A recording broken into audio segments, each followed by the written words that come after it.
Hi there, listeners. Today we're brought to you by Yokkao, the world's most prolific Muay Thai brand. That's right. We're so excited to be teamed up with Yokkao to bring you the best Muay Thai gear. Honestly, mate, as a coach, it took me a long time to find pads that don't wear down after a few months, but my Yokkaos are staying strong. It's the worst when you get kicked in the forearms with bad pads. Yeah, it is the worst, especially when you have to do it every day. If there's one thing you should never compromise on with martial arts, it's the gear that keeps you safe. 100%, mate. And Yokkao has the absolute best quality of training gear, gloves, shorts, and clothes as well. Not only that, it's the best value for the quality of the equipment too. Also, Yokkao are offering you 10% off any purchase by using code CombatCasuals10 at the checkout.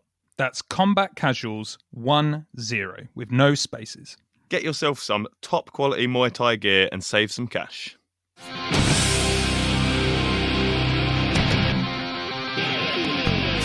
Hello and welcome to the Combat Casuals podcast. If you're a fan of mixed martial arts and all things related, stick around. We'll be talking everything from past and future events to harnessing your inner chi and everything in between. We want to provide you with the opportunity to get involved in the ultimate fighting conversation. We've been friends for too long now, and we always have strange conversations. So we thought, hey, why not make a podcast? I'm Dustin. I'm Ian. And we're the Combat Casuals.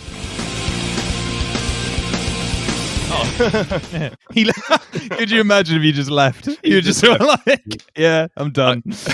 I said he'd look like a bit of a knob, and now he's gone. Yeah. Honestly, thank you so much for coming on, though. I know you say you're not a big deal, but to us, you definitely are. Like, I've watched your... Yeah, man, I've watched your Instagram page so much. Like, it's a page I am, like, always excited to see the next crazy person on there doing crazy stuff. Well, that's a daily occurrence, trust me. It really There's is. never a lack of crazy people, which makes my job so much easier. So. I know, it's crazy. Honestly, your Instagram is the best. I was going to ask you, though, I guess because we've started, we're in it now. I was going to ask you, what kind of inspired you to start doing the Instagram page? Well, I've been doing martial arts for quite a long time. I think maybe 13, 14 years before I ever actually started the page. Sorry, there's a motorcycle going by. I'm sure that it's coming out clear as day on the thing. But No anyway, worries. So I was doing martial arts for quite a while. I was a blue belt in jiu-jitsu at the time. I had like fresh blue belt too. I had just gotten the thing. And I was one of the people who worked at the front desk. So I answered phones, I made schedules and appointments, did emails, all that good stuff. But after that, I had a boss. And my boss told me, hey, man, I'm sick. I'm not feeling very well today. Will you do me a favor and cover the class? I was like, yeah, sure. No problem, man. That's not a big deal at all. And so I covered the class for him that day. And then afterwards, because it was a class at noon, a lot of dudes like either were working from home or working for themselves. So didn't really have a lot to do. So we'd always stand around, kind of shoot the shit afterwards. And the subject of McDojos came up. And we talked about it for quite a while. Then after that, there was a guy who was in the class, but it was only his second class. And he was super quiet during the conversation. After everyone left, he stopped me and he was like, hey, man, what's a McDojo? And I explained to him what I thought a McDojo was. You know, everybody has their own version. And he asked me, why doesn't anybody do anything about that? And I was like, well, that's a solid question. I don't have an answer for you. And so the next day I started Mcdojolife. That's awesome. Man. So did you coin the term Mcdojo? That's not something I'd heard ever before. Yeah, I in your haven't heard page. it either. Is that an American thing? Yeah, that's definitely an American thing. But the term Mcdojo has been around for a really long time. Right. So I can't take credit for that at all. Mcdojo was around before I ever started martial arts. And it has different meanings to different people. I have very specific meaning to what it is, because in order to do what I do, I have to make sure that I have clear definitions. But to most people, they actually have a very skewed, what I would personally consider an incorrect version of what a McDojo is. Yeah. Most people think that a McDojo, basically their definition is a successful martial arts school. It's like the most common definition. It's like, oh, that they charge too much. Like, well, too much to who? Maybe too much to you, but not too much to the people willing to pay. Or they go, oh, they give away belts too quick. As compared to who?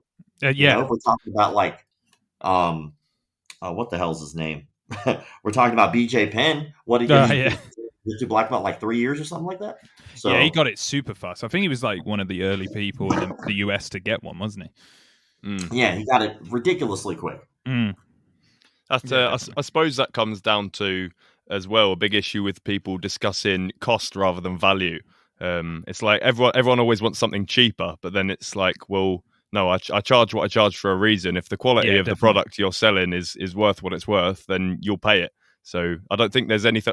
Obviously, something can be too expensive, but if I was getting coached by one of the greatest in the world, I'd pay whatever it was he wanted me to pay. Oh yeah, exactly. Definitely. There's a thing. I have been doing martial arts business consulting for quite a while, and there's a very important thing that most people have a hard time getting over, and that's called perceived value. Like you have the value, the actual monetized value of whatever it is that you do, which is, this is cost this much.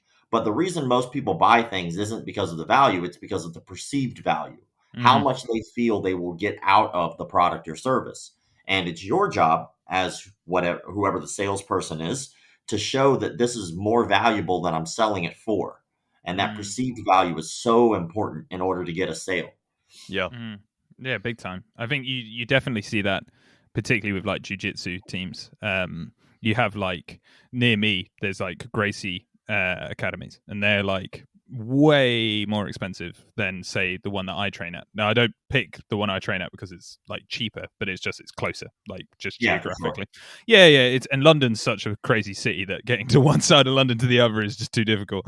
But as you say, it's the perceived value of going to a Gracie gym, what you're going to get from going there, and like that training. So yeah, no, I completely agree with you. That's amazing insight on that, because I hadn't thought of it that way.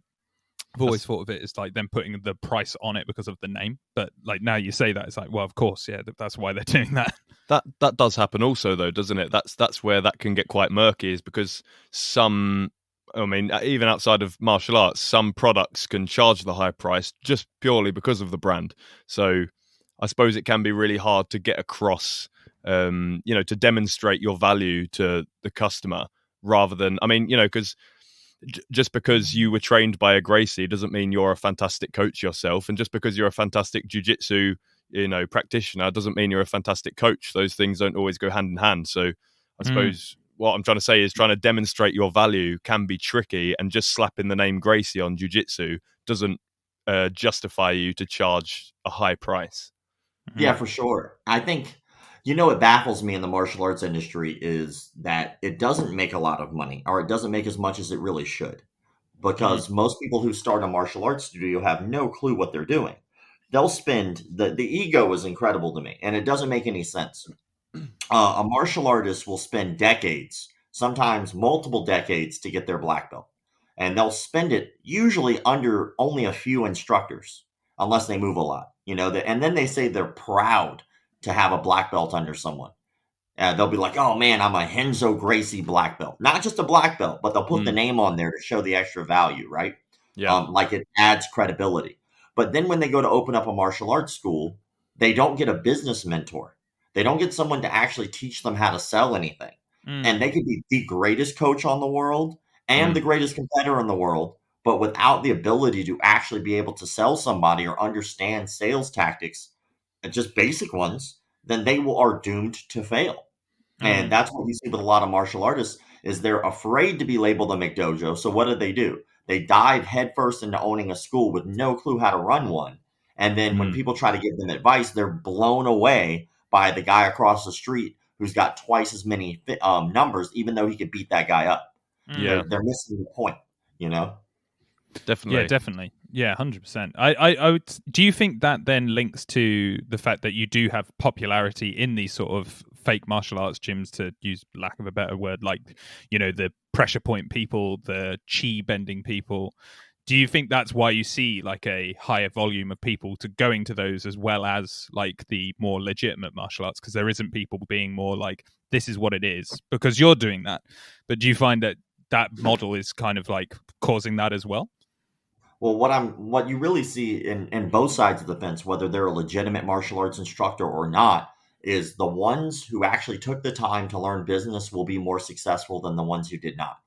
It's very similar to the guy who comes into your gym who's like, and I'm sure, and most people can relate to this if you've been in martial arts long enough, there's always that guy who wanders in off the street who talks about all of his fights that he's won in the street. He's like, oh man, I'm from the streets. I'm thug life, son. I'll murder anybody in this gym. I'm gonna be the best. Martial arts is my life. Well, how many classes have you taken? Never needed to take martial arts classes. I'm the man. All right, well, cool. Well, how many fights, sanctioned fights, do you have? Oh, I've never fought in the ring. I only fight in the streets, but I'm undefeated in the streets. That guy sounds like a moron. But who that guy sounds like even more to me is the equivalent of a martial arts instructor who doesn't go get a mentor. Yeah. Like, oh man, I've been doing martial arts my entire life. I don't need to learn anything about the business side. If it's just good, they'll just come. They sound like the same person to me. And so no matter what it is they're selling, like just remember, someone is successful literally at selling shit. Think about it. People sell manure. Yeah. And people buy it. So that means that there is a salesperson out there who was so good at sales that he could literally sell you a bag of shit. And you would not. So it doesn't matter. I'm sure he's selling it to farmers and people who are in the market for shit, and not just maybe door not. to door. Maybe not. Hey, it's not up to me to decide who does what with shit. I'm just saying there are people who do this. Door to door shit salesman. If you need shit, there's a guy doing it. That's for sure. It depends, man. You might have prepackaged fake poo. There are many uses to poo. You need a bomb, you probably need poo. But anyway. That's it. When it comes down to it, though, I know that it's a ridiculous example, but it's a true example of the fact that if you're a good salesman, you can sell anything. And just because you're a good martial artist doesn't mean you're a good salesman. Of course. And just because you're a bad martial artist doesn't mean you're a good salesman. A good salesman can sell anything. That's true. I think, well, from where I'm standing, a big portion of it is, I don't want to say arrogance, because that's not a nice word, but so I think especially with martial arts, what I've seen, and hopefully you guys have seen as well, is that often when someone has put a lot of time and effort into becoming proficient in a martial art, they often then become even more so reluctant to learn a new martial art. So the main time I've seen it is, especially in the UK, Rob, striking martial arts are far more popular. We don't really have wrestling here. Jiu-jitsu is kind of few and far between. We have a lot of boxers and we have quite a lot of kickboxers. So I often have guys come through my gym who are, really well-rounded at boxing and kickboxing, really good with their hands. And then as soon as it comes to jiu-jitsu, they realize, oh, I'm not good at fighting. I'm good at boxing or kickboxing, and instead of diving headfirst into jiu-jitsu and actually trying to learn how to grapple, they'd rather just avoid it. They'd rather just avoid it altogether and keep this thing going in their mind that they're a good fighter. And I think that will often translate into other things, like you're saying, with you might be the best martial artist in the world, but do you think it's a reluctance to, rather than ignorance in terms of, or assuming they know it all, maybe they don't want to have to admit that they don't know it all and that they're going to have to go and find help? Well, I think at the end of the day, it's going to fall back on ego. You can even hear it when people complain about McDojos. They give away belts too fast. Well, too fast compared to who? They charge too much. Well, too much compared to who? I could kick that guy's ass. All right, well, that's cool, but your doors are going to close in like a couple months because you don't understand how to make $1 doing this. And then, of course, you have the community that also perpetuates this bullshit lie that making money in the martial arts industry is a bad thing, which that's the dumbest thing you could possibly perpetuate. No one takes the seminar from the dude in the cardboard box. No one's like, I can't wait to learn from Hobo Joe. Never happened.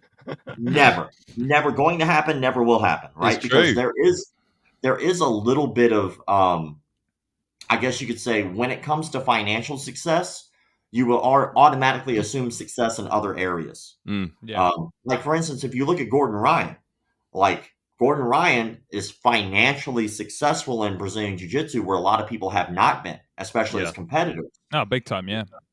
And so I think a lot of competitors could learn a ton from him about how to be financially successful. No, but he gets all this backlash about how he approaches it. Well, however he approaches it doesn't matter. It's working. So take what works for you and then just get rid of the shit that you don't like, and maybe you'll be financially successful too.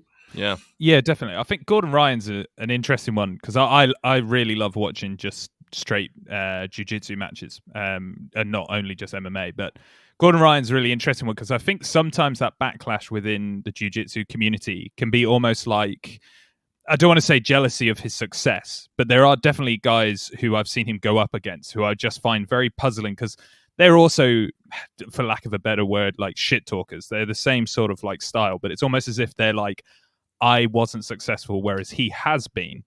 And I think I completely agree with you. He's been massively successful. And I think if you like him or not, he has achieved something that a lot of people in just BJJ has not been able to do. And I completely agree. There is a massive leaf to take out of his book, or a page. Why am I combining sayings there? There's a page you can take out of his book to learn how to do it. Because people know who he is. People are excited to see him in MMA, because that name he is now. Yeah. It's like, you're only a shit talker, or shit talking's only negative if you win, right? That's often the way it goes. Yeah, he's only a dickhead because he keeps winning. Big time. If he lost, people would just stop caring because he's losing. But because he is not only probably the best in the world at no gi, he's also massively shit talking people. But I don't find him too bad, but I definitely agree with you, Rob, that that's how it works. You got to learn from people who are successful, and he is incredibly successful. It's kind of like somebody who I'm not massively keen on in MMA, but he has changed the game and has made it far more popular, is McGregor. He's similar in the sense that we both don't like him. We both don't like him.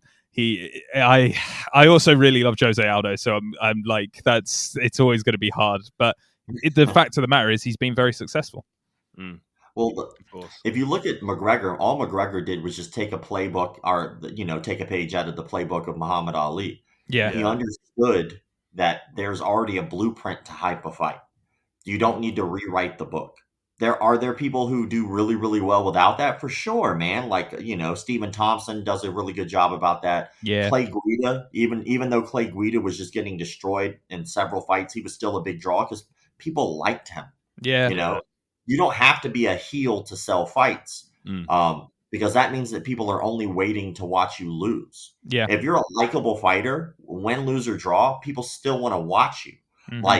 For instance, if you look at somebody like a Derek Lewis is just naturally himself. Yeah. That is who he is. And I think people respect that because he doesn't need to be someone he's not. He's just a funny dude. He's really naturally good on camera. He's witty.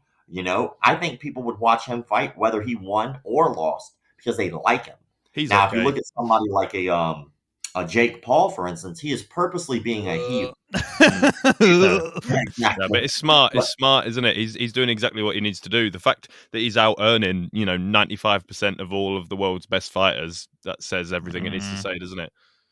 Well, he did a good job about promoting. He understands promoting himself. He's created himself into a brand, him and his brother. And again, as much as I do not like the personality and persona that he puts out there, because who knows? I don't know this fucking dude. We don't hang out on the weekends. He could be like the nicest dude in the world. He could save orphan children from like crazy midgets with fucking guns. I don't know what he does. But at the end of the day, what he decides to put out to the world is this egotistical asshole who is picking and choosing and cherry picking fights. It's working for him, but there's a long fall. Yeah, I was going to say that well can dry up. Yeah, definitely. I think that well can certainly dry up because I think the second you lose, I think people then are satisfied because they've seen you lose. And then you can go like, oh, right, well, I don't need to watch him again because I've seen him lose now.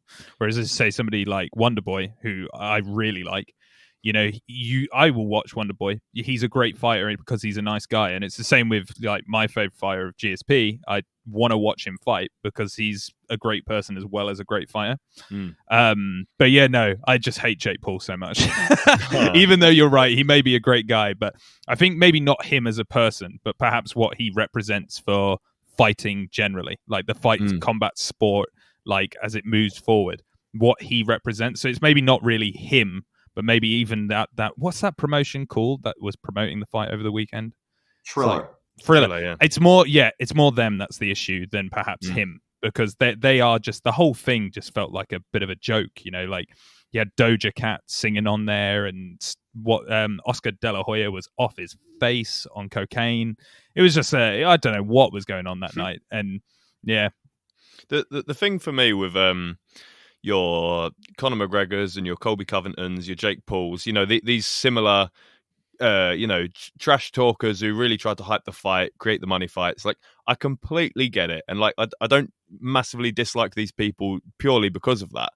It's just, for me, like, I compare it to like when you're watching a TV series and it's just started and you love it, you feel like it's tailored specifically for you, and then once the audience grows, you feel like it pans out and it tries to cater for everyone, and it just loses the original thing that you liked about it. And for me, that's the same with mixed martial arts. I feel like it's branching out, and it's turned less of like a sport where the number one contender fights the champion, and everything's kind of structured. And I feel like it's more like WWE. Well, all the fans like this guy, so let's let this guy fight for the title. And whilst I fully understand the UFC is a business, it's not a sport, and they want to make money, and the fighters want to make money. It is frustrating to me. I know there's no way of changing it, but it's frustrating to me as a fan that I feel like the good guys and the good fighters get overlooked, whilst these shit talking guys are the ones who are reaping it all. And I know because it's trickier to be the good guy. It is trickier. I think it's easier to be the heel because, as I say, the people who like you and the people who don't both want to watch you fight. Whereas if you're going to be the good guy, you need everybody to like you. But I kind of don't want these good guys to take a leaf out of McGregor's book or a page or whatever expression was used, Ian. I don't want them to do that because I want the sport to stay as it is. Like, I don't want Robert Whittaker to suddenly turn into this shit-talking guy who's calling everyone out. He's earned his place. Do you know what I mean? He wins his fights, he earns his place, he gets a title shot, and that's, I don't know. That's, to me, that's how I like to see it. But I know it can't stay that way as the sport grows. Well, I think that if more fighters start to, kind of like what we were talking about earlier, if more martial arts instructors tried to learn more about business before opening a school, there would be so much better. There would be more money in the industry. People would be able to get paid more, which is a big problem with the martial arts, right? Everybody's complaining that they don't get paid, but then they don't go out there and do the work necessary to earn that kind of money, to understand how to earn that kind of money. And it's the same thing with fighters. All these fighters right now are trying to back out of contracts, legally binding contracts that they willingly signed because they didn't understand what their value could be later on down the road. Yeah. And so some of these fighters have signed contracts that last years, and they don't know what their value is. They don't know what their stock will be later on down the road. They're not thinking about that. They're not thinking about putting in clauses in their contracts to be able to re-up or renegotiate. And then they're bitching and moaning that they're not getting paid enough.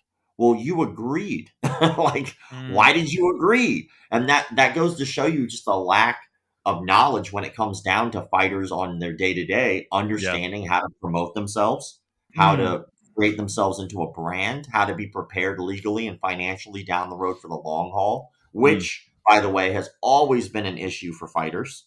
We know of world champion boxers who were getting paid millions to box and now are broke. Yeah. So, Oscar De La Hoya. Well, that's one of them. So not broken. Well, that's all that nose candy he's snorting. Maybe when he plays off his back, he'll be able to fucking afford things. Do you have a question, Dust? Because I had one to that as well. Sorry. Yeah. So it is relevant. I'm not moving on, so hopefully yours will still be relevant, Ian. Yeah, don't worry. So I saw, I don't know if you saw this same post, Rob, but Corey Anderson, after his win last weekend, he put a post up and he said in two fights, 6 months with Bellator, he's made double what he did in 15 fights, 7 years at the UFC. Good. So, yeah, fantastic. Yeah, it's amazing. It's amazing. I just wanted kind of your general opinion on how the UFC are handling things with fighter pay when Bellator and ONE seem to be on the rise, and obviously mine links to this too. Yeah, Corey hasn't changed. Corey hasn't changed his approach. He's the same guy. He's fighting the same. Obviously, he's having some success at Bellator, but that's great. But he even said in his 15 fights at UFC, he had 11 wins and 2 bonuses, and he still made double in 2 fights. So I kind of just wanted your opinion on, because obviously there's lots of fighters complaining about pay, John Jones being one of them recently. What your opinion is on the UFC and whether you think they're handling it right or whether something might need to change. Well, whenever you look at like let's use McDonald's as an example, right? McDonald's was the number one fast food chain in the world, right? Also one of the biggest landowners in the world, which blows my mind. But McDonald's, what they kept doing is they kept trying to push and reach and to see what they can get away with. Well, along the way, you're going to fuck up. You're going to make mistakes because you're the top dog. If you're the leader, you're going to sometimes go down the wrong path and you'll correct and fix it. Well, the perk of not being number one and the perk of being number two, number three, number four in any organization is you get to look at the number one and go, yeah, he fucked that up. I'm not going to do that. And so what Bellator has done so well, and one has taken a different direction, but Bellator, as compared to the UFC, Bellator just seems to have this business model of whatever the UFC fucks up, we're not going to do that. Yeah. And I got to tell you, solid business model. Seems to be right. Great. Definitely works. It's doing well. I really think they'll overtake the UFC. Yeah, if they keep going down the path they're going. But again, then what happens, right? Then they're in the driver's seat. And it's if they're leading, they're going to have to be the ones to take those leaps. And if they take the leaps, it means they're going to risk failure. And that allows other organizations. But that's the beauty of these open market that we have right now for fighters is it's no longer just, okay, well, UFC is the pinnacle, end all, be all. And while they do have probably one of the more, what you could say, acclaimed names for fighters, like you can say probably the top fighters in the world probably fight at UFC, but that doesn't necessarily mean that that's going to be forever. If fighters are going into this open market and going, well, I could be at one, I could be at Bellator, I could be at, maybe smaller promotions. I can go to bare knuckle if I want to have a very short-lived career. Yeah. There are all these different options for fighters now that weren't available back in the day. But that's because UFC helped pave the way for a lot of that. Yeah. Now, it's definitely true. Sorry, carry on, Rob. But yeah, so if right now what this does is it creates this market where you have competitors to UFC, where that wasn't really a thing a decade ago. No. Like all the other competitors, like Strikeforce was just a turd. Bellator wasn't. Bellator's model back then was, okay, well, we're just going to get a lot of fighters who are on the way out of UFC, but now Bellator is creating their own champions. Big so it's creating this atmosphere where fighters no longer have to feel obligated to the UFC. And John Jones is leveraging that big time. Yeah, I mean, massively. I mean, my question kind of linked to that, but it's actually moved into something else. I was going to talk about, you were saying with fighters who have taken contracts that they feel perhaps aren't fair, and we've talked about the fact that maybe UFC used to have a monopoly over that area of contract signing. If you wanted to fight and you wanted to be a big name, you had to go to the UFC. And I was going to say it's a good thing now to see that like there are other organizations. Like myself and Dustin have been to a Bellator event over here. Obviously, they're a lot less frequent in the UK than they are over in the US, and I have to say it was amazing. It was one of the best experiences I've had to go to an actual event, and it was so good. And Bellator really put out the stops.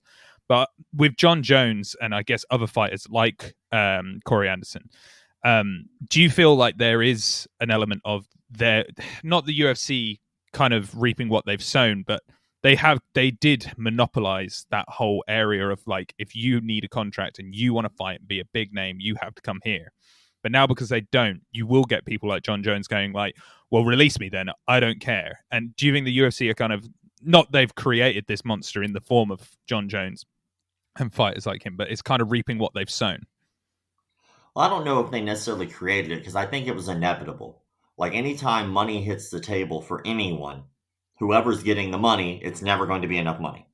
That's just how money works. What do we do when we're at a regular 9-to-5 job? We're looking for a raise. Why? Because the money's not good enough yet. We want more. And then when you get more, what are you looking for again? Another raise. Yeah.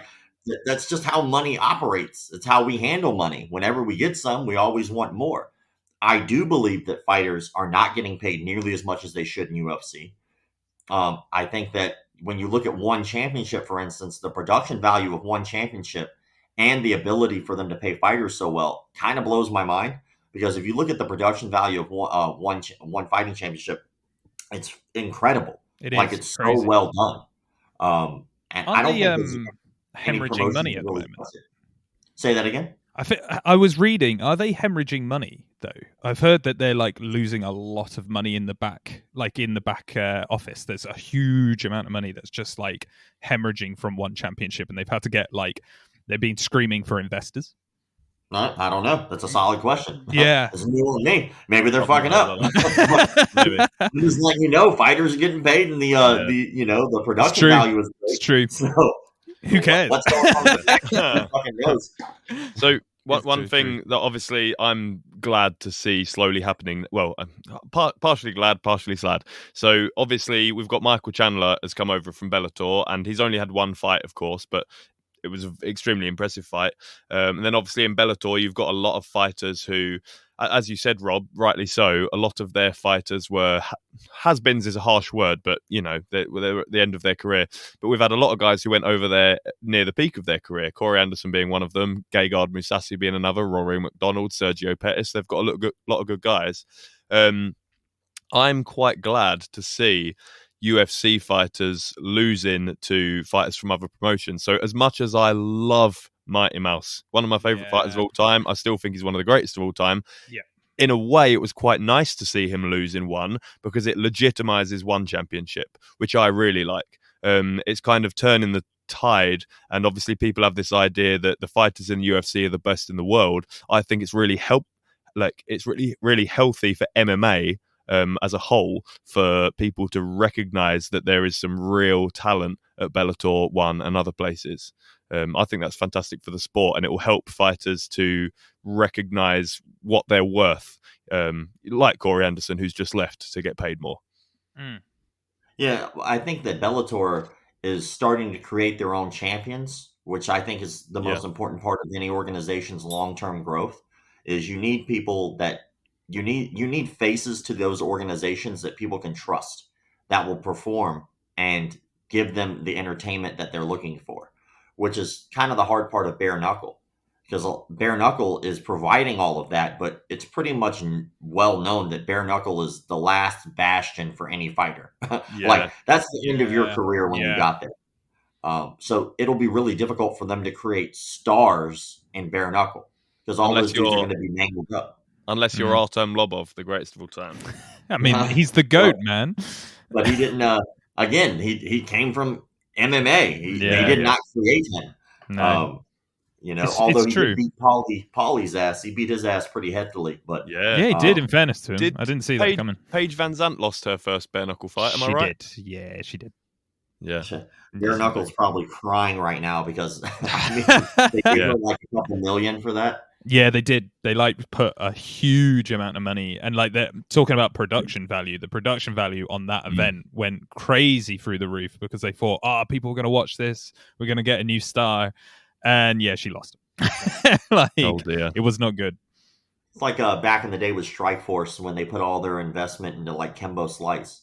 Oh it's knocked out with a jab from a terrified, eyes closed Seth Petrozelli, and knocks him out cold. Yeah, I remember seeing that. Well, that was the gate. Seth Petrozelli was with the red kind of spiky hair, wasn't he? Yeah. And he knocks out what they were hopefully to have as a star. And then, it was only like a few weeks later they announced that the entire organization was closing. Yeah, it was like, wow. No, it's so true. I mean, there's that Affliction had the same issue, didn't they? They tried to start up a whole thing, and then everybody tested positive for steroids, basically, and the whole thing just collapsed because. You know what I'd like to see? I would like to see a league where everyone who actually does pop positive for steroids, they just get put in that league. Yes. Thank you. 100%. I think this would. Yeah, I don't think just steroids. Capable of, I don't think just steroids. I think just give them anything they want. You want to smoke weed? Fine, that's cool. You want to do speed? Awesome. Let's see what happens there too. Yeah, and there also needs to be an Olympics with the same rules as well. I want to see how fast Usain Bolt can really run. Understand? If you get popped for steroids, you get kicked out of the normal, the clean league, and you go over there with the fucking maniacs who are juiced out of the eyeballs. You get some dude who's 75 years old, but just jacked, ripped. Yeah. He's still in phenomenal shape because the fucking drugs are keeping him together. And he's like Brock Lesnar at like 75. Imagine how terrifying that would be. Mate, UFC Yes. Extreme, yeah. Yes. Mate, and There you go. middleweight would be like 215 pounds. Like you'd have a I super wanna see heavyweight the at like hardcore matches. 350 pounds. I want to see somebody tossing in chains and staplers and ladders and chairs and shit. I'm all about that life. I am That's so entertainment. into this. I would definitely pay to watch it. Or instead of a cage, they just like have a replica of a bar with bottles and stools and maybe a few other people that don't know what they're doing there. They just grab a few people from the crowd. You make the entire ring the shape of a star just to change it up. Yeah. Yeah. And you can really get pushed into the corner. Wow. Yeah. There's no You're not- coming out of that you're corner not when you're in getting- it. you're not getting out of there, mate. Like I always think of the craziest match, which they must have both been on steroids, was Bob Sapp versus Big Nog, where they were just like, yeah, that I want to see more of them. I want to see people's head getting smashed and Too just right. giant dudes just throwing each other around. But then I can go back to the people who aren't on steroids and be like, it's a real sport. But I also want to see I want to be the guy in the audience screaming, "Just bleed." I want to be that guy. Have you ever seen? There's a group. It's actually a martial arts organization, and it's called the Dog Brothers. No, Don't know that. So the Dog Brothers years ago wrote in a letter to the UFC. We're talking like I think it was like a decade or two ago. But they wrote in a letter to the UFC saying that they would like to do MMA, full contact, but with sticks. They said we want to be able to do the exact same thing, but we want to do it with sticks. Like and this long is sticks, something like a they bow actually staff. do. They actually do this. They take sticks and they go full contact MMA. What? Yeah, it's amazing. It's called The Gathering. If you look up the Dog Brothers MMA and you look up The Gathering, it's just like anybody can fight anybody with any blunt object that they want as long as both people agree. Wow. I'm putting this in right now. Well, the other similar one that I've seen that you may have seen, it's in a ring. I can't remember if it's called like MMA, like medieval MMA, but they're in full suits of armor with sword and shield. And it's MMA. Have you seen that one? The HEMA. Yeah, like I've seen that before. That actually looks kind of awesome. I'd really love to do, hopefully this documentary does well, and I'd love to just travel and do weird martial arts shit like that. Yeah, how is the documentary going? Because I think you've completed, is that right? Yeah, we actually finished filming last week, so now we're in the distribution / editing phase. Mm-hmm. So this is the tedious part of making all the awesome footage we have turned into a movie. Lovely. I guess, I mean, one of my questions was, if it can be asked, I mean, you can tell me to shut my face if you want, but what, as a tiny spoiler, what would you say, like, one of your favorite stories from making the documentary's been? Man, I have a lot, actually. I'm really excited for people to see it. I think my favorite was one. I gotta tell you, the crew that I worked with was just amazing. They're three brothers. They run this production studio. I've worked with them a ton of times, and anytime, and I was out there for 3 months. Never once did they complain about anything. Never once did they argue. Never once did we ever have an issue. It was just really fun to do, which is weird because they're brothers. So you figure there'd be at least one argument or something. But nah, man, they were super cool to work with. We did an interview one time. It took us 8 hours to drive to where we were going for the interview. We interviewed for 2 and drove back for another 8. So they were troopers, man. No complaints. But my favorite thing other than that was we actually got to interview some of the most famous frauds in the martial arts industry. Which blew my mind. And not only did they give us the rights to film them, but they also gave us the rights to use their likeness for the film. So we can also use all their footage, which is amazing. But we actually were fortunate enough to hire a guy to come out to teach a pressure point, no touch knockout seminar. Yes. Oh, I can't wait for honestly this. That's can't going wait to for be this. Oh, yeah. So I know not very well by name, obviously, but I know a few of the famous ones. Who's the guy where he's talking about if he had his toe lifted up or if he had his other toe lifted up when he was trying to knock him out, then he won't be able to do it. I can't remember that guy's name. That's George Dillman. That's it. And George Dillman is retired. So we weren't able to interview George Dillman, but we interviewed George Dillman's number 2 guy, the guy who's taking over his organization, called Chris Thomas. And we interviewed him. Even better. Even better, the guy who's going to be taking it in the future, in the direction. Like, I suppose the further back you go, the more nonsense is semi-acceptable. But now that everyone has some general understanding of mixed martial arts and what does and doesn't work, it's the new guys that are the ones that are truly deluded. I'm really excited for that documentary. It honestly does, doesn't it? We got to talk to psychiatrists, psychologists. So we got to talk to someone who was an expert in martial arts cults, which was really interesting conversation. Oh, amazing. We talked to a pretty famous priest, and then there's like two Catholics that stand out. Obviously, the Pope is the most famous Catholic, right? Yeah. But the second most famous Catholic, we got to interview the guy who's the understudy of him, which was really cool. Wow. And he was probably one of my favorite interviews because he was so insightful about understanding cults and culture and understanding like pretty much our point, which was that cults don't just exist in religion. Cults exist in everything. Yeah, big time. So people kind of ignore cults in the martial arts because it kind of has this wall of bullshit that gets thrown out at you before you ever enter the door, like discipline and integrity and honor and all that, right? Yeah. That's not necessarily true. It's just what's presented at first. And so that's what people see first. So they just go ahead and put the instructor on a pedestal. Yeah, it's just a man or a woman. It's just a person. So, they're just people. They make mistakes. I think that's such a big thing. Like we talked about this in a previous podcast. I think that cult aspect of like martial arts gyms is just such a big I love watching like funny videos of like people. There's one that I love where the guy's just running at a woman and then just floors them on the beach. Is it on the beach? It's an amazing one. It's amazing. And I just think to myself, she must have done something that like really pissed him off that day because he knows it's fake. So he must have wanted to really hurt her. But the people, I think, forget because they are so funny. When you look at them, you're like, that is ridiculous that you think that's real. But I think people forget how much people get roped into believing and actually believing it because it's so much like a cult, and it is a cult. And it's just such a huge aspect of those fake gyms and fake martial arts. I just don't think people discuss as much. So it's so good to hear that there's going to be something like this documentary making that really shines a spotlight on the fact that this isn't just crazy things. It's like you will have cult aspects, because one of the worst ones I've heard of, which we talked about before, Dustin, was, you will probably know the name, Rob, because I think this was quite a big thing in America. But there was a guy on like who went on like TV shows to act like he had the ability to like move pens and open books with his mind. Yeah, we interviewed him. Oh, you've interviewed him. We interviewed him for the documentary. Oh my God. Because he's the one who got accused then of child molestation, right? Yeah, he molested 5 kids and he Jesus. pled guilty.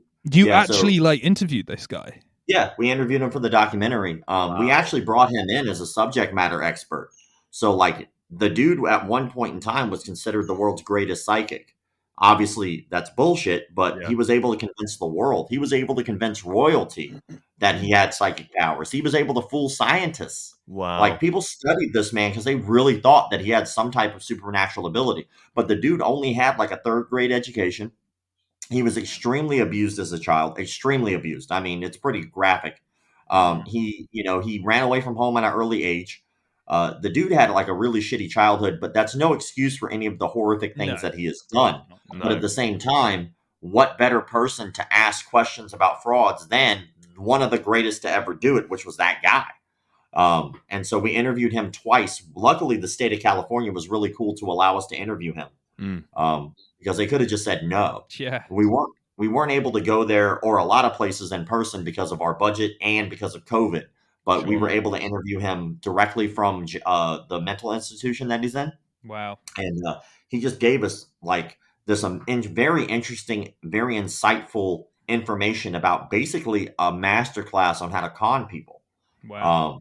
It was kind of like, it was kind of eye-opening to the type of people that could do this, but also to the kind of people who fall for this, which are typically highly educated, typically very wealthy, powerful people who fall for these cult-like things. We want to think that they're stupid people, but they're really not.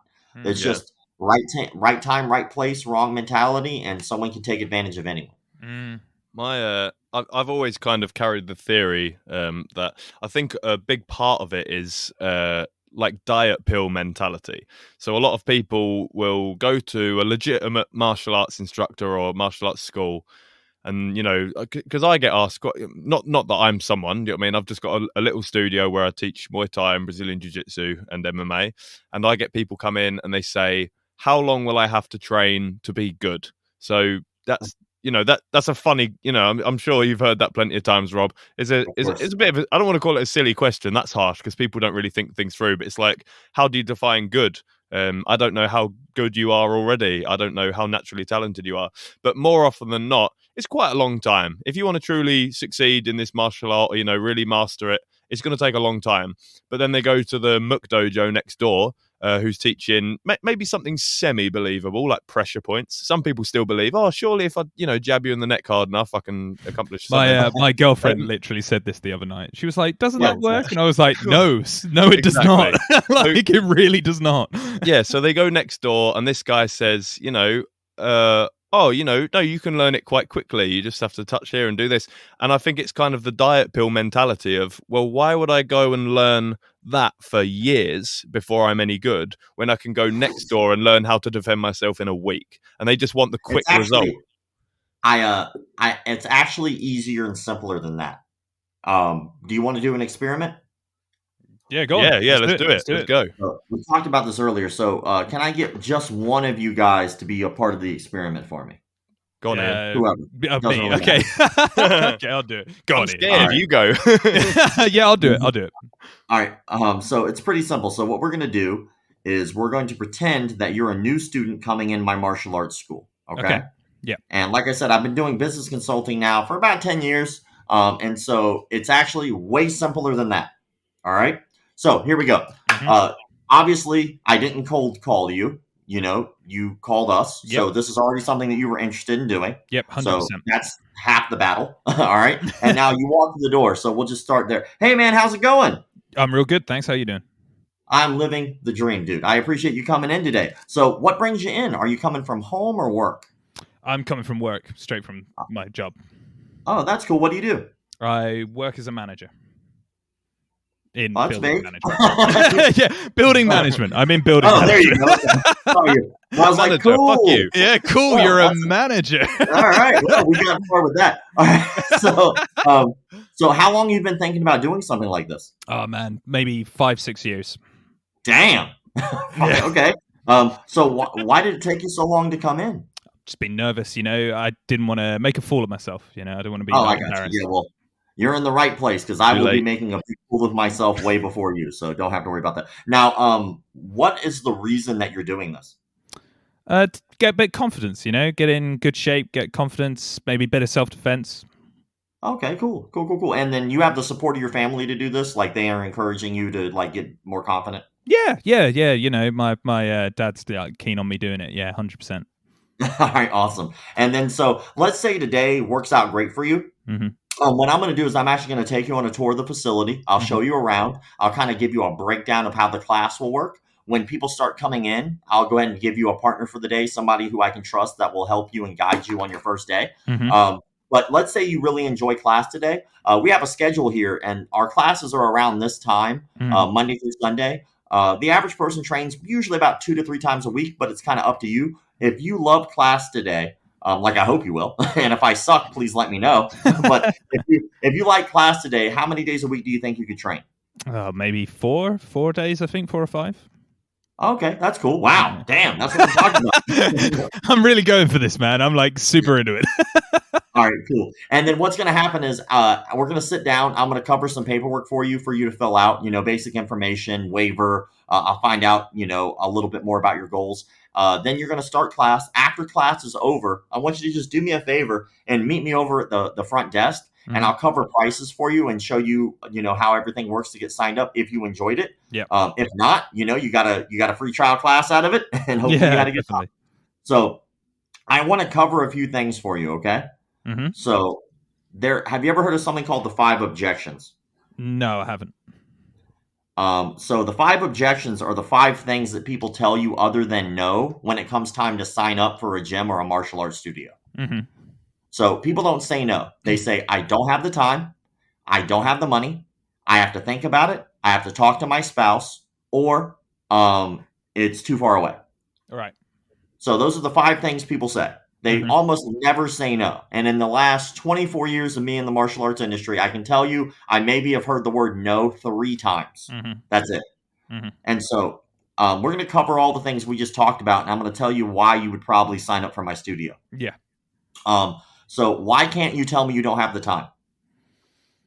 Because I guess I would be lying, because I'm here already. I'm there. That, and you already told me that you'd be available to train 4 to 5 times a week. Oh yeah, good point. And you're coming straight from work. Yeah, why can't you tell me it's too far away? Because I've just come straight from work. And exactly. You already told me you work close. Yeah. All right. Why can't you tell me that you have to talk to your spouse about it? Because I already said that my family, and I specifically said my dad. So that's somebody who's in my life. So I didn't say a spouse. Yes, but why can't you tell me that you have to go and talk to somebody about it? I'm not sure. What did I say? Because you already told me you have the support of your family. Yeah. They already support you. So what's there to talk about? All right. Why can't you tell me you have to think about it? I'm on the spot now thinking about what I said. What did I say? Exactly. Because you've been waiting 5 years to come in here. Exactly. Yeah. You've been waiting 5 years thinking about this for 5 years. 5 years.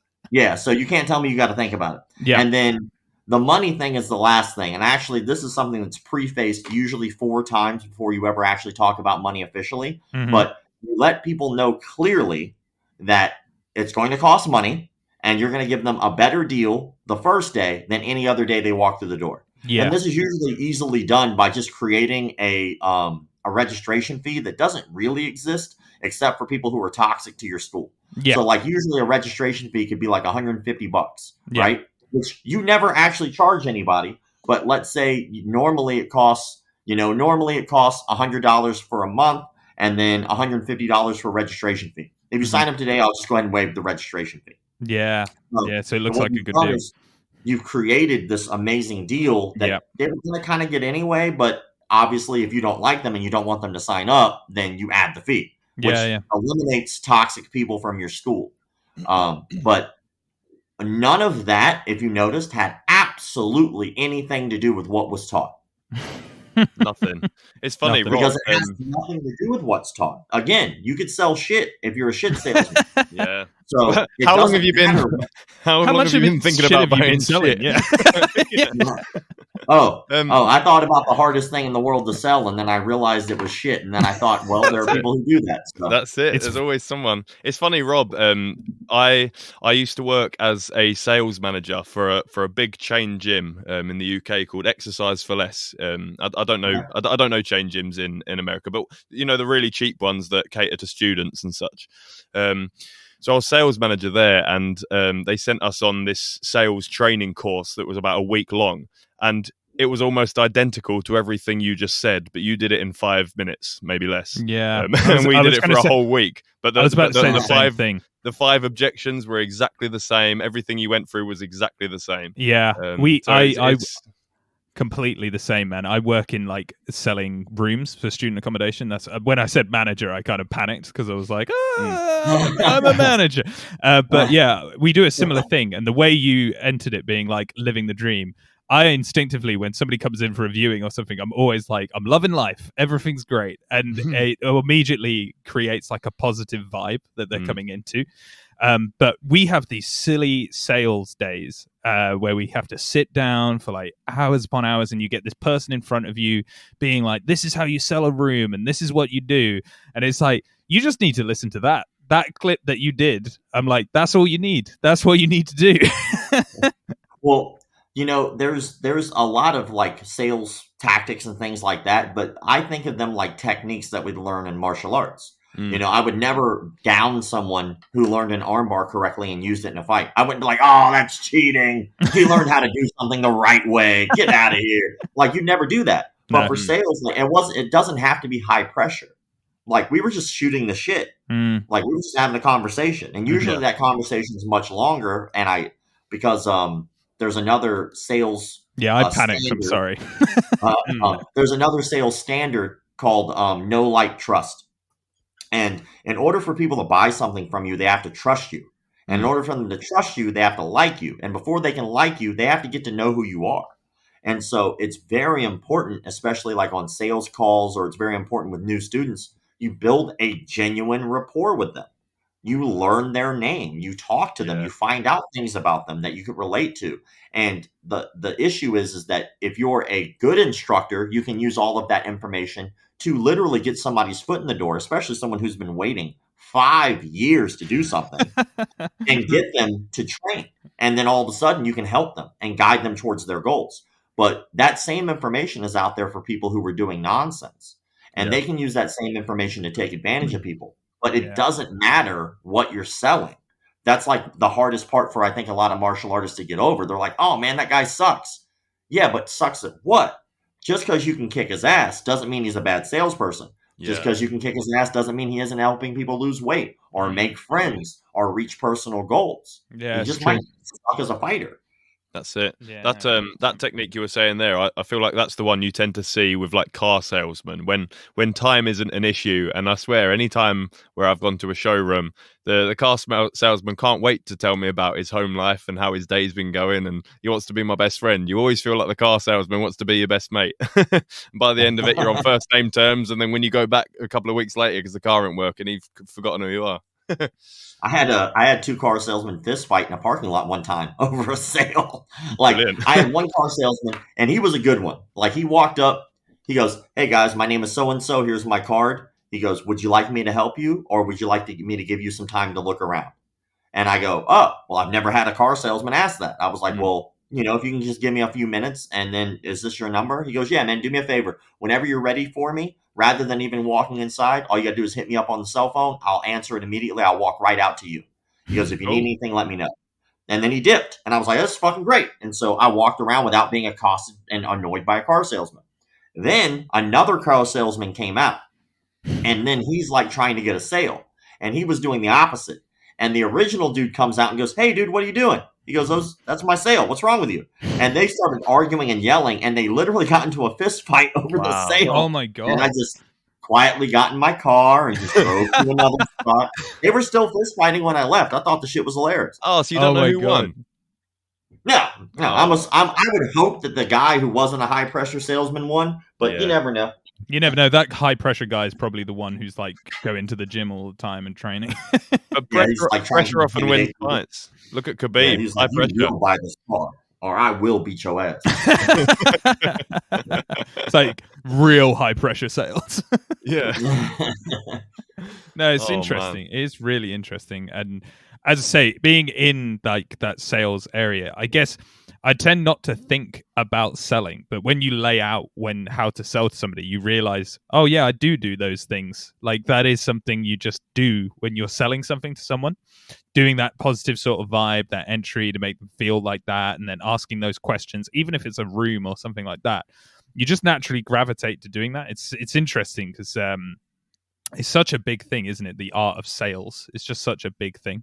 But yeah, no, super interesting.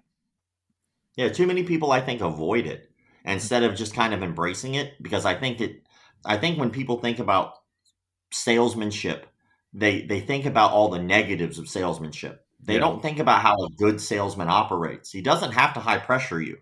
A good salesman can just have a conversation with you, and next thing you know, you're going, "Where the fuck did my money go?" You're like, 3 days later, you own a Porsche, and you don't know why. I don't even drive. I don't even drive. That's great. Yeah, man. Like, and when it comes to martial arts, people have to understand that martial arts or physical activity is an extremely difficult thing to sell. If I want people to buy Netflix, that's easy. I'm selling laziness. People want to buy that. People are happy to buy that. People are happy to buy the movie. They're happy to buy the video game. You don't really need a lot of sales there. They're happy to shop at Walmart. They're happy for conveniences. What you're selling is inconvenience. Yeah. You're literally selling them the fact that they have to get up and they have to go do something either before or after work. They have to have a goal now. They have to try to advance their life in some way. They have to learn this skill. And it's not going to be easy. In martial arts, you even have to sell them on the fact that they're probably going to be hit. And there's probably going to be an injury somewhere in there. And so Yeah, That's a true. difficult thing to sell. I think if you can sell martial arts, you could sell fucking anything. Yeah. Would you say martial arts is harder to sell than shit? Ooh. Yeah, I would. Yeah, I think martial arts is way harder to sell than shit. I mean, even I have bought fake food before. I think we're learning a lot of your opinions on shit more than anything else. More than anything else. Dude, shit is what I deal with daily. I deal with martial arts bullshit all the time. What do you think your favorite, I guess, I mean, this is probably, you've been asked this quite a few times, but what do you think is your favorite sort of fake shit martial arts that you've gone, that is actually just fucking crap, but like, I guess there's an element of amusement to it? I would say probably the thing that actually like gets on my nerves the most is when these companies like a Marie Claire, 5 Minute Crafts, who else? Tech Insider, which is a branch of Business Insider, they put out these like self-defense tips, like 10 self-defense tips everyone should know. Yeah. How to protect yourself in a dangerous situation. And then they obviously hire these people who don't have a fucking clue what they're doing. Yeah. And they have the money to be able to afford to pay for somebody who is legitimate to do it, but they just choose not to. And like millions of people see these videos. And then if you look in the comment sections, they trust, like that no like trust thing we talked about. They trust these brands to provide them with positive information that will help them. But instead, they're getting this hot dog shit of advice that's going to get them either hurt or killed. Yeah. And so I have a real passion for those because they could just admit they know nothing about self-defense and hire someone who does because they could afford it.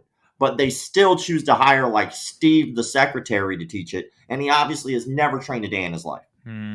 I think it's dangerous as well. That's the most scary thing with that one. Because like you see those people like the guy who uses the no touch like takedowns.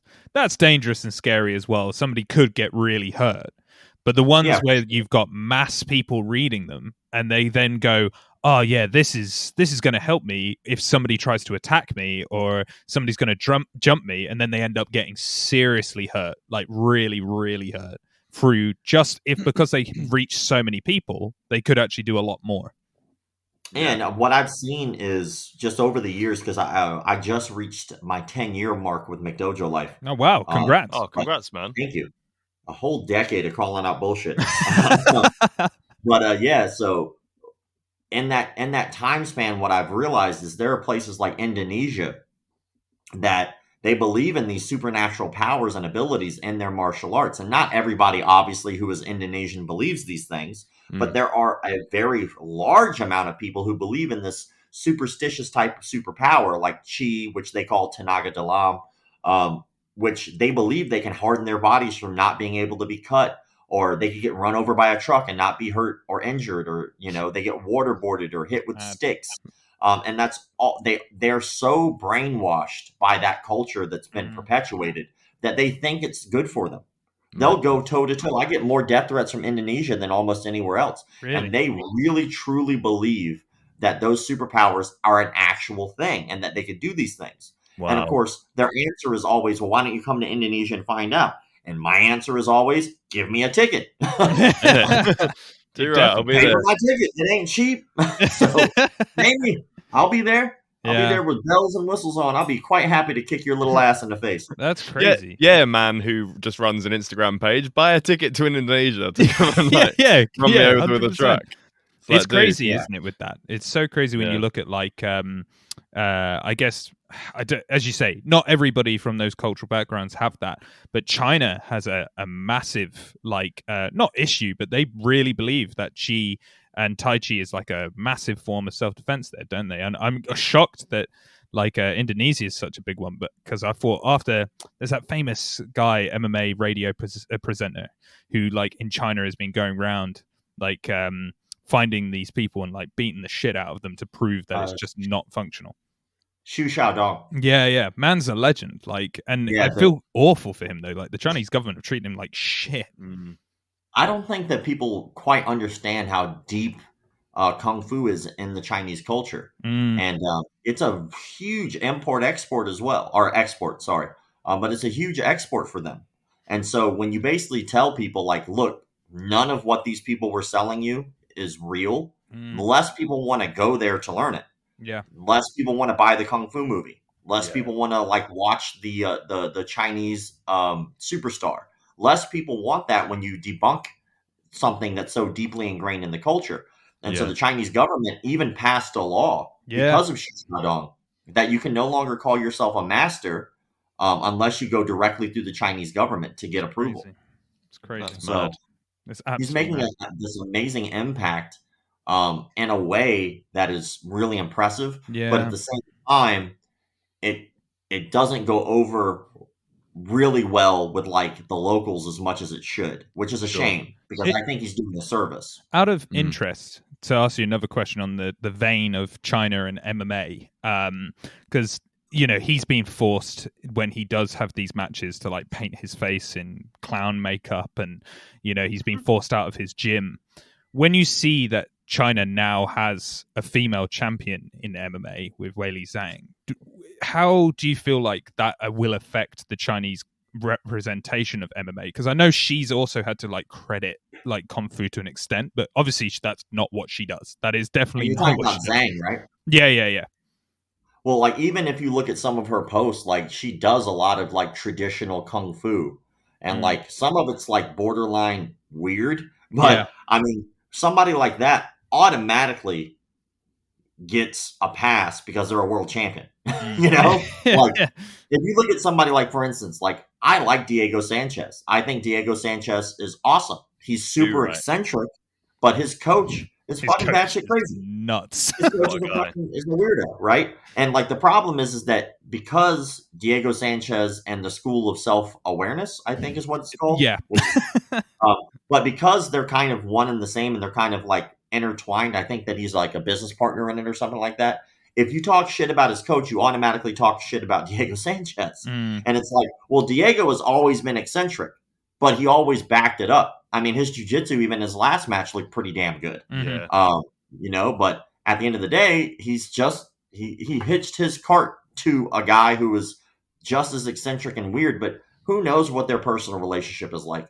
Who knows what's going on behind closed doors? Who knows if that guy was there for Diego when he needed him and he was able to help him get through some shit? Yeah, so there's a lot we don't know, but I do know one thing. That dude's fucking weird. I like Diego, but his coach is a fucking weird guy. He's a lunatic. I always loved watching him on The Ultimate Fighter, and he was a killer. Like when he was on The Ultimate Fighter, everybody was avoiding him. Like not because he was a weirdo. I mean, maybe that, but because he was amazing. He was finishing everyone. What a guy! Diego's like. And impressive enough is like he was on The Ultimate Fighter 1, if I remember correctly. Yeah, he was. Yeah, he was with Forrest Griffin. Still fighting people. Yeah, like, he's still going. Dude, he's still going, and that in itself is impressive. But like, like there's no way you're going to tell me this like Sistema coach, which is Diego's coach. I'm pretty sure Sistema is what he teaches. That dude was like chasing around fighters in a ring with a knife, like as a drill. What? Like how dumb is that? Like, first of all, let's get past the accidents that could possibly happen. Oh, a real knife, not like a practice knife, a real knife. No, it was a knife. Real knife, like, brilliant. One of the fighters who was there sent me footage of it. He was like, "Yeah, this is a real knife. This dude was chasing us with." Well, Jesus, correct. Yeah, that's good. That's what you want. You better learn fast. You better fucking hurry up and learn, or die. Learn or die, or get the fuck out. That's mad. A very hard sales pitch. Yeah. Sell that. Is that the hardest thing to sell? Hardly harder than shit. Welcome to my martial arts studio. Learn or die. And, your first class, you're gonna have a great time or die. So tap, nap, snap, or bleed out.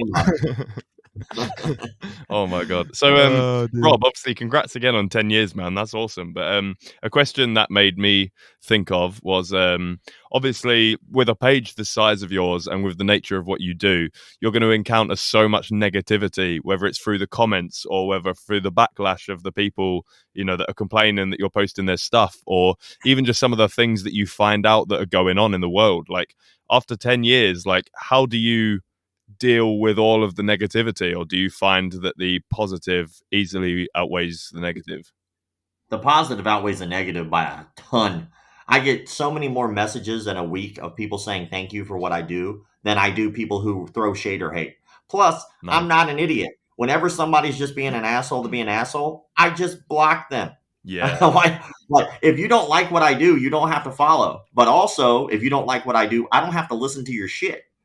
So like if somebody comes at me with constructive criticism, I respect that. Somebody who can communicate to you clearly that they're not attacking you, but they think that you could do something better or you were wrong about something in an open dialogue, I love that.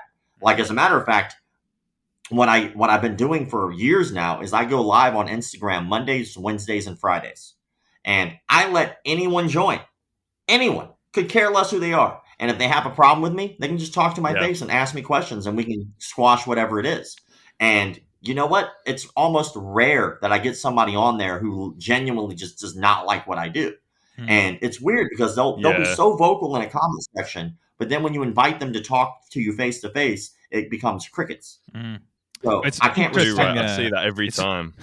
It's interesting you say that, Rob, because I've got a list here that... No, I'm joking. That's true, though, Rob. I see that you do that, and I see that. I don't know if you've just started it recently or if you'd always done it and I'd not really noticed, but when people click to join the live, I see you just take a quick note of their username just in case they're a fucking weirdo, so that you remember who to block just in case they're a weirdo. The one I remember was that. Sometimes I'll get people on there and they'll just stare at the camera. Or be shirtless. I remember you always used to say, thank you for not being shirtless.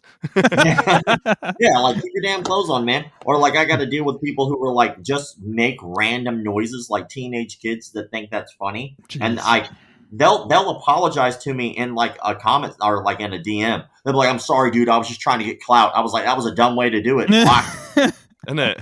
Like, that, I don't know what your goal was other than being a fucking moron. How about that get you clout? You can go do that somewhere else. I don't know. Yeah, who's going to listen to that noise and go like, oh, this guy, I got to follow this guy. Man, he has so much to offer for the world. This guy making random noises.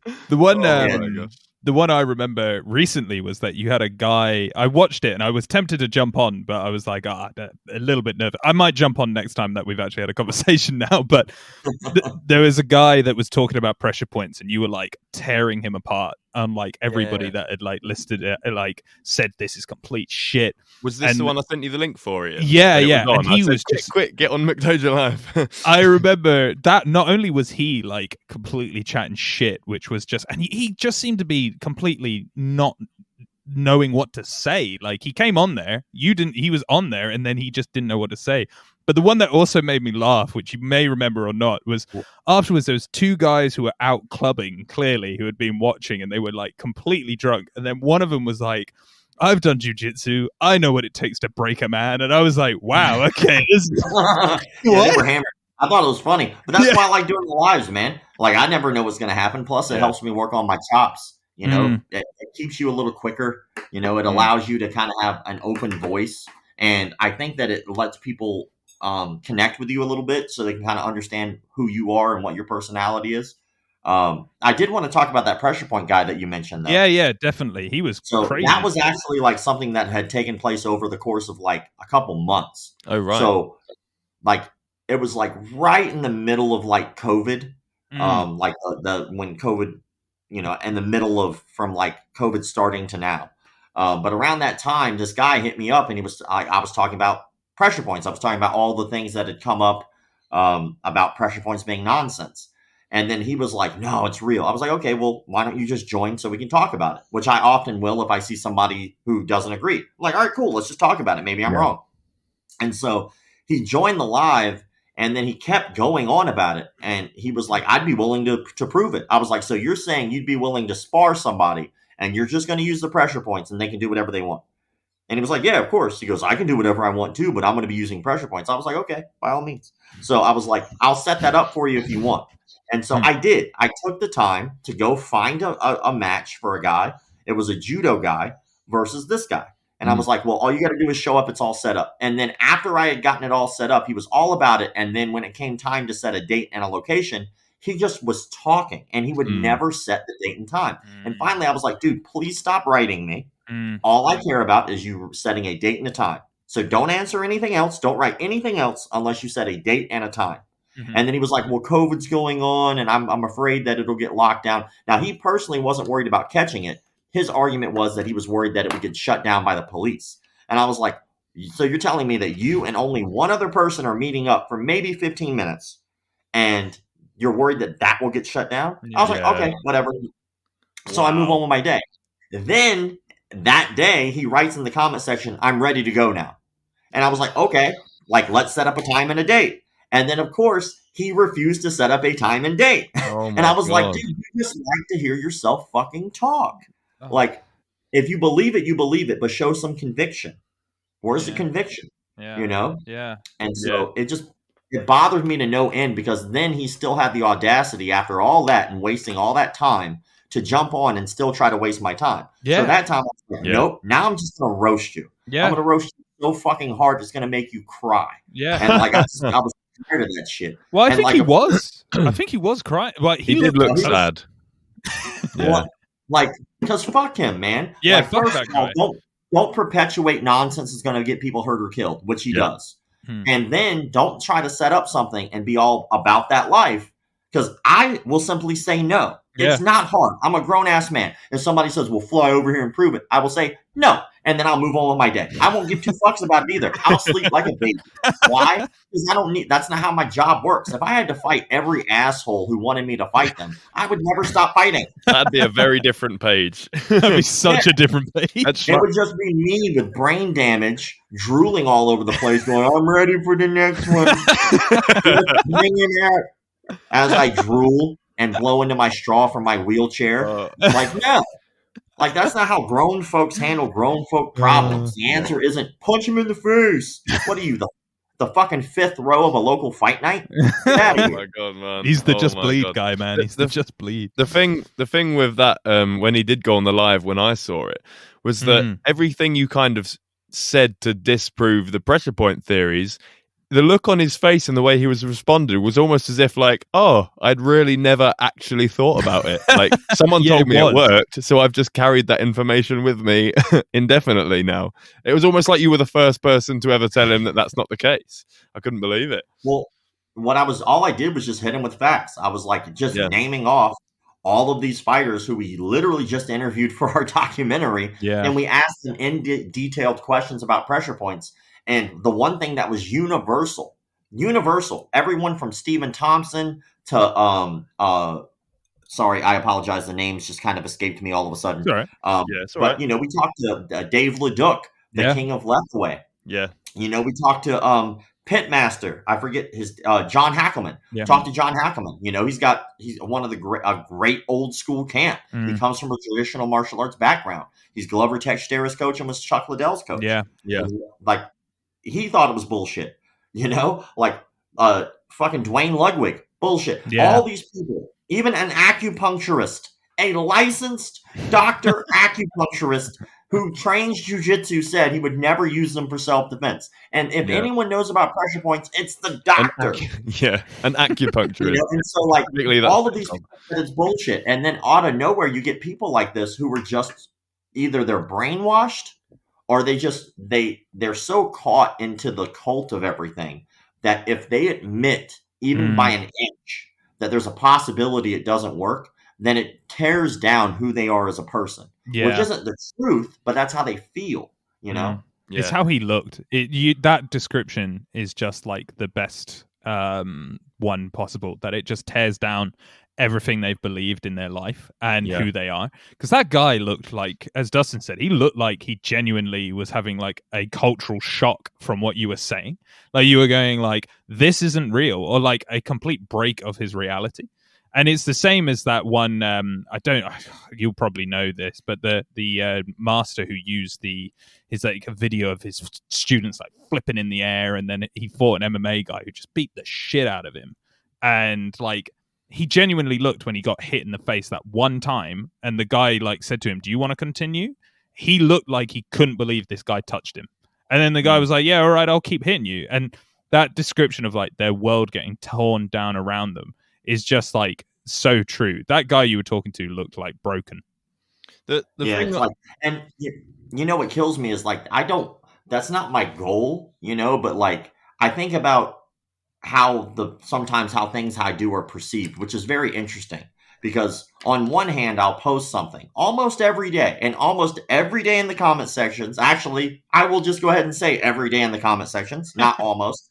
I have somebody who's asking for these people's information. People who say they should be killed. People who say they should get the shit beat out of them. People who want to know where their schools are so they can go fight them, right? All this violence that they want to do on these people. And all I do is post about them. Yeah. And then when I post up like something and we make a compromise where me and another person just talk through it, then people label me as some kind of bad guy bully. And I was like, motherfucker, did you read the comment sections? People want to kill them. I didn't give you any information about these people whatsoever. And I'm the bad guy. Yeah. So I tell people to just kiss my ass when it comes to that stuff. You know, too right, man. Too right. You know, like, I am in a weird position where there was no true blueprint on how to do what it is I do. No. And so I just do the best I can, and I try to do it without like inciting violence on another human being. I just try to make sure that there's information out there. And when it comes to just hurting this guy's feelings, there might be somebody out there, you bullied that guy, you just picked on him. Fuck him. Fuck him twice. Fuck him in both eyes. It's a small price to pay. Small price to pay.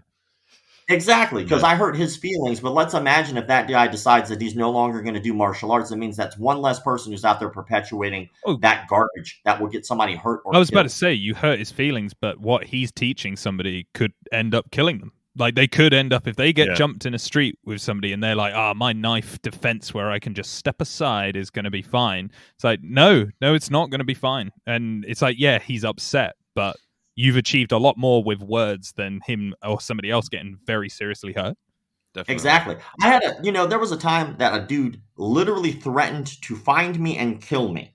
Right? Jeez. So I decided to put this dude on blast, and then I got in trouble. People were like, you shouldn't have put that guy out there like that. I was like, this dude said he was going to kill me. Like, literally, how like am I the bad guy? Premeditated murder, and you're putting it out. And how dare I show a clip of him kicking a bag poorly? Like, get out of here. Wow, please. Man. I think the main thing I find unusual about it all is what this geezer was doing. Like, it's obviously stupid, but it makes sense to me. It's like it's like being a catfish. You can say, I can do this, I can do that, I can knock out anyone, I can do it like this, and then never having to actually demonstrate it enables him to continue with that lie. Even though that makes him a dickhead, that makes sense to me. But when you get like, the one I always think of was the Ki guy, the guy who thought he could shout Ki and knock people out. And then there's a video of him fighting a legitimate mixed martial artist, and he obviously gets torn apart. And I just think, well, for this guy to say, I can do this and that, and, build this idea in his own head of like who he is, and, I'm an amazing martial artist or whatever, and hopefully some people will believe me so long as I keep saying it and never have to prove it. But when this Ki guy actually goes and tries to demonstrate, I'm thinking, well, surely, I don't know, I'd just love to know what's going on in his head. Does he actually think he might be able to win? Or like, and in that fight with the Ki guy, I didn't hear any Ki's. I just saw like some chops, and he didn't try to Ki him. So I was like, well, if the Ki works, why aren't you using it? And I really love to. I mean, maybe he just had his back against a wall and he really felt like there was no way out, so he had to try and fight and win. But I don't know. I'd love to know what was going on that guy's head, because that doesn't make sense to me. Like, a lie is only as good as for as long as you don't have to demonstrate that it's a lie. Which is how a lot of these fake martial artists get away with it. They never do have to prove it, and technically you never do. Like, I just let people know, I'm mediocre. I'm mediocre. What, you want to fight me to see me be mediocre? Well, I have nothing to prove. I'm not the greatest in the world. I'm just some dude who runs a page. But at the same time, like, again, you don't have to be an expert in English in order to understand what English is. Yeah. And if you look at a paper and there's no letters on that paper, then that's not English. Like, if there's squiggly lines, I can go, that's not English. Like, you don't have to be a genius to do that. You don't have to be a genius to go, that's a bird. That's what a bird looks like. Am I a bird expert? No. Do I know what a bird looks like? Yes. And it's the same thing when it comes to martial arts bullshit. Do you need to be an expert to know what bullshit looks like? No. Yeah, but luckily, I've been doing martial arts for 24 years of my life. And I've been doing Mcdojolife for a decade. I've been doing this for a long time. I've competed, so I understand the differences between what will and what will not work. And the differences between duress and compliance. And so I think that it's just kind of amazing how people don't quite get that anybody could do what I do. It's not that difficult to do. And I wish more people would do it. And I like seeing more people doing it, because I think that that's the only way that we're going to get rid of these people is more information out there for people to understand, like, look, this is real, this is not. Mm-hmm. Yeah, big time. No, that's good. Yeah, it's like true. it. I'm so excited to see that documentary with all of that. Like, genuinely, I cannot wait. Like, is there anybody that you're looking at to do distribution for it? Right now, we're working on the pitch deck and we're working on the trailer. And then once we get that out there, we have like 4 or 5 people right now who are going to help us out with distribution. Nice. So we're going to see if they can get us into the offices to be able to pitch. Nice. And so we have a lot of things going good for us in our favor. So one of those is obviously COVID, which normally was in against our favor when filming, but it's for us when distribution hits because a lot of people weren't filming anything. Yeah. So that's a perk. Another perk is the fact that we did it on such a low budget. And most studios like to see that if you turn out a good project on a low budget, you're more likely to get a better project with a bigger budget next time. Mm-hmm. Then the other thing that's also in our favor is there's never been a documentary about this subject matter ever. So it's the first one. So that automatically gives it a little more value. It's so true. That's awesome. Honestly, I can't wait. It's one of those things that I'm just like, as you say, there's so little out there that is about this in that sort of format that there needs to be more. And to have one like yourself doing it, like, I think it's such a big deal that I can't wait to see it. Yeah, man, I'm excited too, because my biggest worry when we started filming was that we weren't going to have good footage because it's a documentary. It's not up to us. A lot of it's situational. Yeah. So whether or not someone's good on camera or not isn't up to us. It's up to them. Yeah, that's true. Whether or not we get the footage. So there's a saying, it's an Alfred Hitchcock saying, I do believe, which is when you're making a movie, the director is God. But when you're making a documentary, God is the director. Yeah, that is Hitchcock. A lot of that is out of our hands. And so all we could do is put together a solid storyboard of what we wanted and then go after it. And we got way more than we ever expected to get. So I'm so happy about it. Nice. That's awesome. Ian, Rob, you obviously don't know this. Ian does a film review podcast as well. Ian, do you think a documentary would be honestly, like when that comes out, I will 100% say to the team over at it's called UK Film Review. Because documentaries are 100% a huge thing. In fact, like we were talking about big films from, I think it was 2018, and one of the best films I think of that year, which is a documentary, I think it won Best Film, was Icarus, which I think is just one of the best like documentaries made. It opened a huge issue of steroid taking in the Olympics and with the Russians. So 100% documentaries will be something, and I will 100% when that comes out, I'll be pushing that because of how unique it is as well. As you say, there's nothing like what you're talking about in a documentary at all. So I would love to talk about that without a shadow of a doubt. Nice. Yeah, we did this experiment where I basically turned myself into a martial arts instructor, which I did do for a long time, but I turned myself into a martial arts instructor that wasn't me. And we did this seminar where we had all these people come in who had never taken martial arts ever. And I as an experiment, I taught them complete horse shit for an hour. I taught them nothing but martial arts bullshit. Specifically things that I just got from movies. There was 3 movies. I just picked 3 techniques from 3 very famous movies, and I just like taught that. And I knew that they don't work. But after the hour, right before we did testimonials with those people, I did like a pressure point knockout on one of the guys, like the cameraman. And he sold it so well. And the people in the crowd bought it. They were asking about his health. Was he okay? They really believed I knocked this dude out cold. And did you cross his legs and pat him on the neck? I did. Good. So he's okay. He's definitely okay. He's okay then. He's all right. Yeah, he's okay now. His head won't explode or whatever happens if you don't. But yeah, it was interesting. And then after that hour, I let them know, hey guys, this was all made up. But their testimonials before that about the what they learned that was bullshit, they were raving reviews. They were like, man, I feel so much safer now. I feel like I can protect myself so much better. Wow. So, the reviews were amazing. And I was like, dude, like I felt bad because they gave us such good reviews on the bullshit we taught. Oh my And god. then after I let them know, hey guys, this is all made up. Like none of this will really work. Wow. And I explained to them why each thing wouldn't work. They were just in shock because, the again, in any circumstance, no matter who you are susceptible to falling victim to a cult. Yeah. Yeah. So I it think wasn't that hard to do. I think Out of people kind of interest- Sorry, go on. Yeah, go ahead, Dustin. No, go ahead. No, go ahead.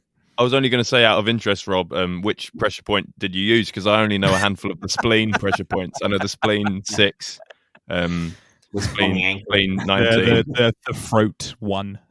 Yeah, it was. I actually just kind of like I lied to them about like the button and how a knockout operates, and I went into great detail on the fly about how if I hit this, and this is what causes the person to get knocked out because of the nerves. And actually, it's almost verbatim what we were taught from the pressure point knockout guy. The pressure point guy who taught us a seminar. So it's almost like me regurgitating the bullshit that he said to see if people would fall for it. And man, hook, line, and sinker, which is wow. scary. It's scary how easy that is. It is scary, and what I was going to say is that there's been a lot of social experiments into that sort of like. It's so fascinating you did that because it sounds like social experiments that sociologists have done in terms of getting people to do something that's perhaps like considered socially irresponsible or socially unacceptable. So like a big example being like there was one famous one where they had one person sat opposite in a like a mirror that they couldn't see through, and they had like an electric shock where they had a scientist just telling them press this button going up. It's an experiment to see what a human reaction to electric shocks are going to be, or something along those lines. And they went up and up and up and up in the electric shocks to the point where it would be lethal. Of course, there's nobody on the other side. There's nobody there, barring an actor who's just like pretending they're being electric shocked. And the amount of people who would continue just because a person of authority is like, oh, could you just continue the experiment? They weren't saying continue the experiment. They were just saying, could you continue the experiment? And it's crazy. As you say, it's scary the amount of people who will just go along with that because there's somebody who they perceive as a position of authority or they perceive as having knowledge that they don't, to just continue what they're doing. And we actually used a couple experiments as like markers for how we wanted to do ours. One of which was an experiment where they had a board and they had 5 people sitting down looking at this board. And on the board, it had 3 lines. 2 lines were the exact same length and one was not. One was much shorter. And then they went down the row with actors that they had paid. And then the 5th person was not an actor. It was just someone there who thought they were there for an experiment. And so they pointed at the lines and they said, one at a time, raise your hand if you think these 2 lines are the same size. And then, one at a time, they'd raise your hands. And now raise your hand if you think these 2 lines are the same size. They clearly weren't. But because all of the other people were raising their hands, it's like 90% of the time, the 5th person would raise their hand. Wow. And it's just like, and there are a lot of like books that you can read to kind of help you understand this stuff. Like How to Win Friends and Influence People is probably one of the best ones. There's this amazing part in there talking about how powerful smiles are. And it talks about an analogy where you're sitting in a doctor's office and everyone's sitting there quietly. No one's talking to each other. And then a baby comes in. Now, if the baby's crying, everyone in the room is pretty much automatically upset. No one wants to be there. No one's happy anymore. They don't want to hear the crying baby. But they also talked about when the baby comes in and is laughing and giggling and the mom's happy and the baby's happy, it automatically makes other people in the room happy. And that's just a basic social experiment about how to affect people around you. Is your mood and your mannerisms are going to project onto other people, whether you like it or not. And that also kind of comes along with the whole cult of personality thing. If someone just talks like they know what they're saying and just acts like they know what they're doing, then all of a sudden 90% of people will think they must know what they're doing. And that's where a lot of these con artists are getting away with it, is because they have that bravado and that confidence. People are like, he's got to know what he's saying. Yeah, definitely. That's so true. A friend of mine, this is when I was at high school, really, really smart guy, very well spoken, came from, well spoken household, both intelligent parents. and he went off to Oxford University. Really clever guy. We used to play this game all the time, both on each other and on our other friends, where you just had to try and convince someone of some bollocks, some nonsense. And he was amazing at it because he sounded clever. He was well spoken. Everyone knew he was an intelligent guy. He would always win. He would always just convince people the most absolute bollocks nonsense. And I wasn't as good at it because I'm not quite as well spoken. I wasn't as intelligent as he was, so people would be less inclined to believe me. But it is quite funny how easy it can be. It literally just through confidence to convince someone of an absolute nonsense fact. Yeah, definitely. That's 100%. It's sad, man. It is sad. Somebody who I think who's incredibly famous, who's doing that, who I cannot stand, is Gwyneth Paltrow and her Goop. Like it's it's all bollocks. Like it's all just bollocks. But because she's got that confidence, and the people go, oh, she's Gwyneth Paltrow. She knows what she's talking about. She's like respectable. People believe it. People will just buy that shit. What is it, Ian? I've seen ads for it, but I don't know anything about it. Oh, dude. Goop is like this. It's both self-help and like herbal products, I guess, but I feel that's harsh on herbal products. That's how much bollocks it is. Like she sells snake skin oil, basically. You know, it's like complete shit that like you put this sticker on your head and the vibrations of the sticker will give you like healing factors, and like there's vibrating stickers. I'd stick that somewhere else. Yeah. Well, she also sells sex toys on her page as well. She is like fucking weird, man. It's a weird, not that sex toys are weird, not at all, but like it's all just right. Well, you don't need to know what I'm up to, man. But it's this website she has is like just the fucking load of shit. And you look at like the price of these things. I think the best example of it is a jar of crystals, which is called Psychic Vampire Repellent. And I'm not even joking. Yes. That's what it's called.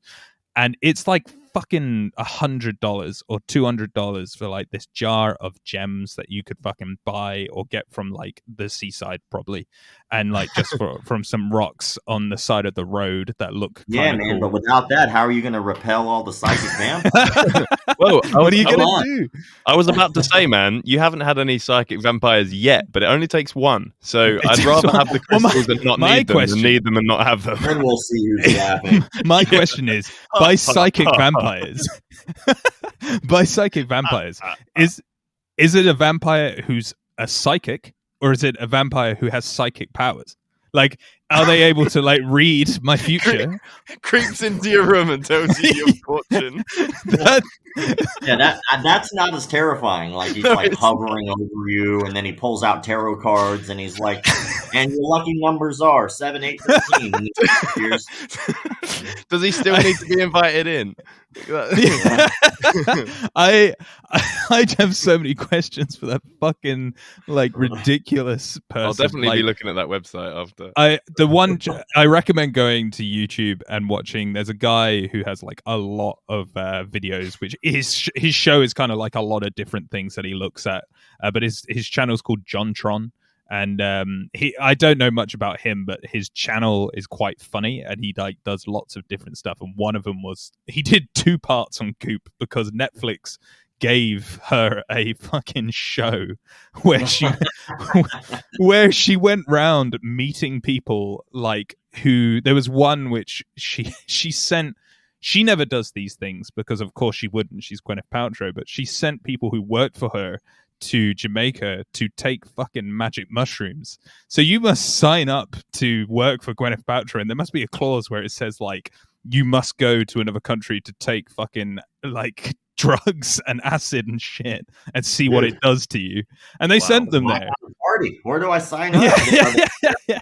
But they sent her there, and these guys, bless them, man, they were drinking this tea which was full of magic mushrooms, and this one guy was tripping fucking balls. If you want to watch something quite funny but kind of a bit feel bad, just watch these guys trip balls on fucking magic mushrooms, and then them try and sell you it as like a herbal remedy of like, oh man, it's really, what did you get from that? And he was like, I felt my father in the ring that we were in, the ring of herbal like magic mushrooms. I'm like, what the fuck is going on? You mean you got high? You just got high. That's all what it is. Bollocks, it's okay man. to just get high. Like, just do that. Yeah, like, just get high. It doesn't need some kind of like deeper meaning. Like, you never ask a crackhead, like, what did you get out of your experience?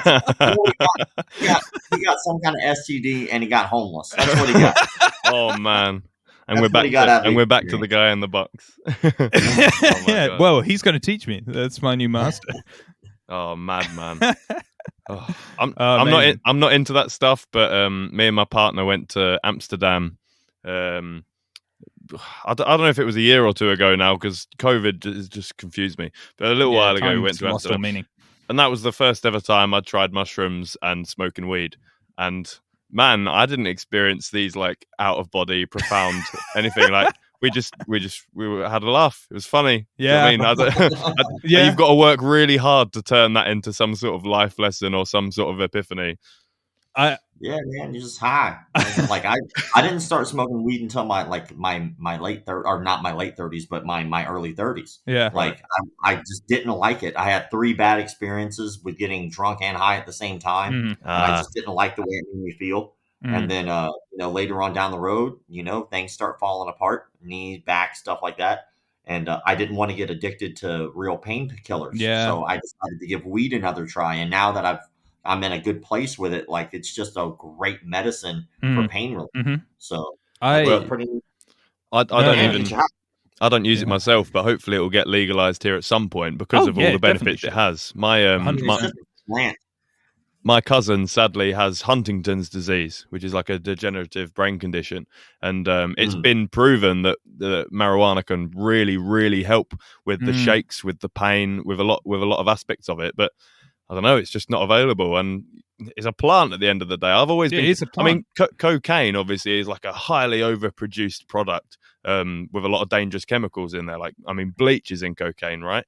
But like, how can you? Yeah. It seems very strange to me that you can literally say a plant is illegal. That's always seemed peculiar. Do you know what I mean? No matter what that plant does. I think it's due to I think it's due to this is like my history stuff. I think it's due to the fact that hemp was like back in the day like a really good source of like alternative to timber. Paper.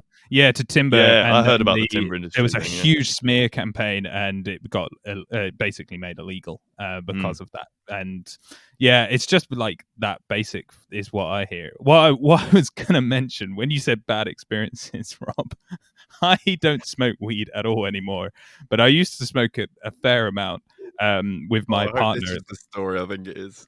Oh, mate, I've got so many, but I the one time that I was like, yeah, no, this is probably a bad idea, is I suffered from like really bad anxiety, and I was smoking weed to help with that basically.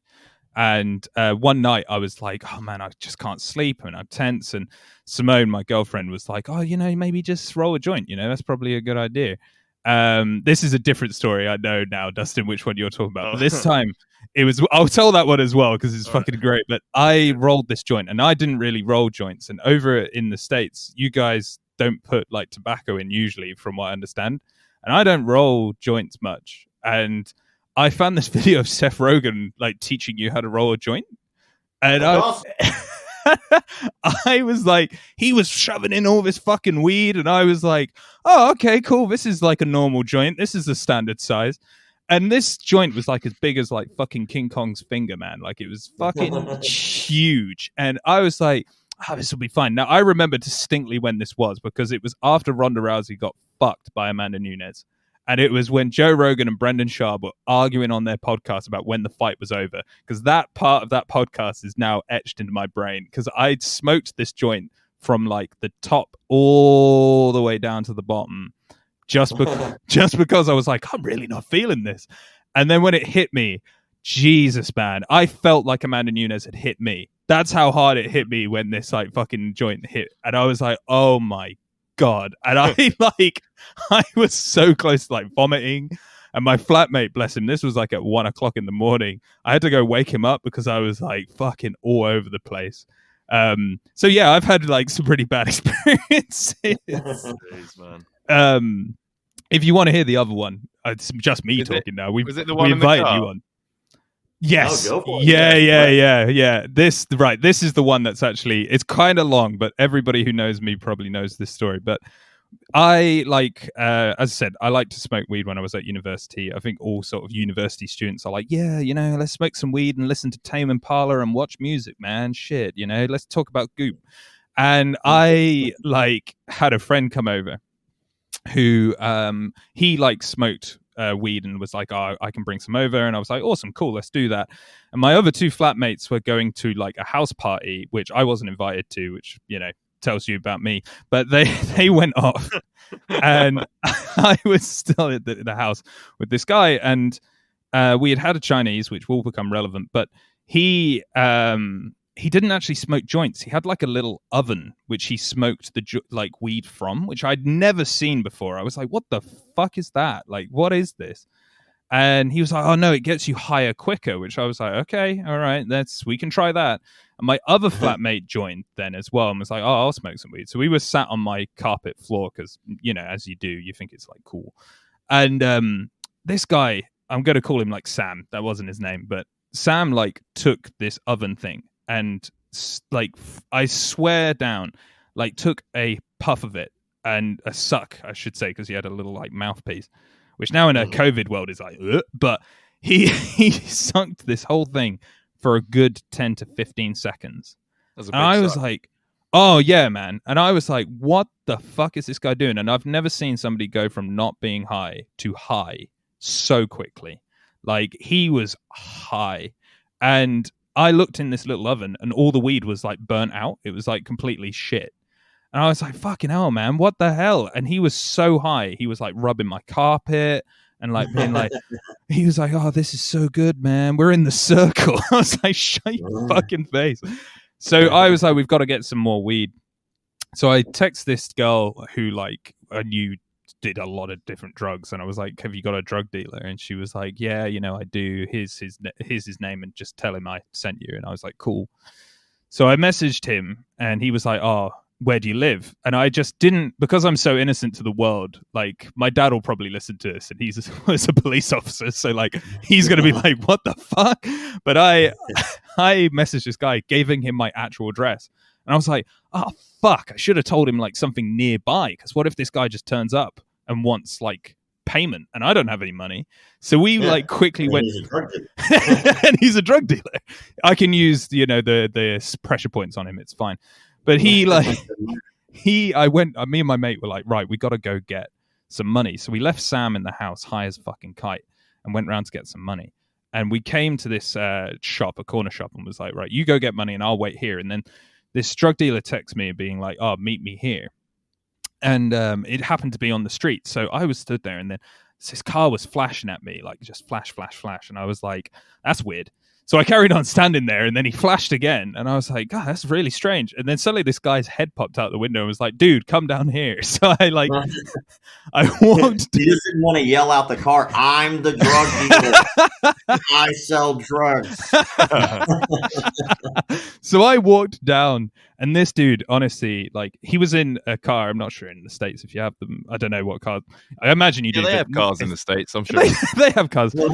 They sell each other cars. But no, it's a Nissan Micra, like a really tiny car. But this guy was fucking huge, like huge. And I was like, Jesus Christ, clearly doing steroids or something. And I jumped in the car, and like he put his hand like across and was like, put this in your pocket. And I put it in my pocket. And like, I was at this point, I was fucking terrified. Like, my heart was pounding, and I was like, oh, okay. And he was like, it's £20. And I was like, I don't have £20. I don't have it. And he just went, you don't have it? And I was like, my friend's getting the money from like the corner shop. It's the corner shop. And he was like, okay, we'll wait. And we were just sat in silence. Now, this time of year is like near Christmas, so it's like fucking freezing outside. We just sat there in complete silence, and I just was like, oh, it's really cold. And he just went, shh. shit, is it cold, man? It's so cold. And he's like, I usually do this on my bicycle. This is like the worst time of year for me. I hate doing this. And he became the nicest guy, super chill. And we were like chatting away for a good like 10 minutes while we waited for my flatmate to come back with this money. And it turned out he was just a really sound drug dealer, like the nicest drug dealer you would meet. And we gave him the money. We went on our way. And we came back, and why the Chinese food was important is because the guy I was with ended up like, it was so grim. He started like going through the Chinese, which we hadn't eaten. And I was just like, dude, what the hell is going on? But yeah, that's a bit of a story. There is more to that. He ended up having like existential crisis, the guy who was really high. And I was like, Jesus Christ, like you need to leave. Yeah, but yeah, I think that's the funniest bit. Me almost getting like killed in a drug dealer's car. Yeah, that's not exactly the place you want to be. No, definitely not. I just like that it was a Nissan Micra. Like I don't know if you have Nissan Micras. Yeah, do you know what I mean? Like, I know you've got cars in this US, but that's such a specific car. No, I know what you're talking about. Like European cars are like a lot smaller, I think, on average than ours. I've been to London a few times, and like their cars are just built a little smaller. Yeah, they're tiny in comparison. Like American cars are huge. Not just that, but with a Nissan Micra, like you exclusively expect to see either an old woman or like a first-time female driver who's like 17. Nobody else. Nobody else. Really do. Definitely not. Although good on him, very inconspicuous. Yeah, no, do you know what? Smart, because I don't think police are going to be stopping a Nissan Micra. No. Yeah, they're not going to be like, that's definitely a drug dealer until all the drug dealers pick up on that, and then that's obviously a drug dealer. You always see drug dealers in like proper nice cars with blacked out windows and everything. They're cruising around at 3 a.m. and it's like, oh, I wonder what he does. You're definitely a drug dealer. Is billowing out of the car. Oh, definitely. Well, I hope you enjoyed the story, everybody, and yourself. I know it's a long one and really random, but yeah, that's the time. It was worth it, man. It was worth it. I bought some drugs. Yeah. So, I mean, before we round off, Rob, where can people find you and support you? I know you have Patreon. I know you're on Facebook and Instagram. Yeah, we're actually getting rid of our Patreon because I just discovered that YouTube has just released their perk thing, like so you can subscribe to people on YouTube and become a member there. And Patreon, basically, before all you were able to do was upload things other places and then put the link on Patreon. So like you couldn't upload video itself to Patreon. And so I was like, you know what? Okay. I'm out. So I just now am waiting. I put in my bid today. They have to review my perks to make sure that they work for YouTube's policies and procedures, which I don't think that'll be a problem. But yeah, man, we have 3 different perks on there. One is like a $1.99 thing where people can just support because they want to support, and you get like emojis and a little member badge and stuff, which is kind of cool. Nice. And then the second one is like updates. So when I go live, anything that we're doing that has to do with Mcdojolife, absolutely any updates whatsoever will be there. And then we'll do a once a week live stream just for those people, for people who want to, a little bit more like, I guess you could say, a personalized kind of experience, and not get overshadowed by other people. And then I did a last perk, which is just for school owners. And it's basically just like it's a $50 a month thing. And I actually go through and teach them how to develop a more successful martial arts school. And I'll cover any topic that they personally want covered. And I'll meet with them once a week on a live, and then I'll do a once a month like workshop where I do an actual seminar online, about an hour to 2 hours on one specific topic to help them grow their schools to make them better. So the goal is to continue to grow Mcdojolife. But you can find me Mcdojolife on any platform. Just type in Mcdojolife and you'll find it. Nice. Awesome. Cool, man. And also you have is it called Mcdojo Shop? Is that the tag on Instagram where you have your merch? Yeah, so Mcdojo Shop is like our Instagram page for like our merchandise and stuff like that. That's all run through Epic Roll. So Epic Roll is the company that actually produces and manufactures and does all of our shirts for us. And they're awesome company. The dude flew over to California. He was in our documentary just because he wanted to be. So he just flew over. Yeah, man, super cool guy. I love working with him. And then we'll be digging into doing more with that coming up soon. Because right now we're revamping it because the goal is to create a brand that you can actually buy in stores. That's Lovely. My goal with that. Mm-hmm. So not just online, but actually go into like a store and be able to see it on a shelf is important to me. Yeah, awesome. That's very cool, man. And then another thing, maybe last thing, with the documentary, if people want to stay tuned in terms of when and where things are happening, what's the best course of action for the listeners? Is it just to follow you on social media, or is there something specifically that might let them know? Yeah, following on social media, because like eventually, obviously, we'll announce what's going on to the public. But if you want to actually like really keep updated with it, like day-to-day updates, you can go to Mcdojolife DOC on Instagram, and that's a private page that's just for people who have donated or supported in some way. Just like follow the directions in the bio, and we'll let you right in. Nice. Or if anybody who becomes a member of our YouTube channel and actually like signs up for the it's like the $4.99 package thing, then they'll get updates just like everybody else. So those are the two places where you can get up-to-date information. Other than that, just follow Mcdojolife, and you'll just have to wait. Awesome. Wicked. Is there anything else, Rob, that you wanted to feel free to use our platform to plug anything else? No, man, I appreciate you guys having me on. I appreciate the conversation. I enjoyed it. And, hopefully everybody had a good time listening. Yeah, no, we appreciate you coming on, honestly. Like, it's been great. Too right, man. We know you're a busy guy. I mean, you were very modest with, just liking to sit around and shoot the shit, but you got a lot going on, man. Big page, documentary on the way. We really appreciate your time.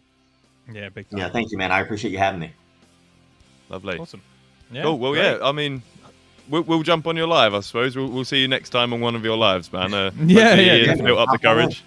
I will. I think now that you've heard my weed story, I don't think there's any way we can go back, Rob. I think we're there now. Yeah, man, you passed that bridge now. real bros now.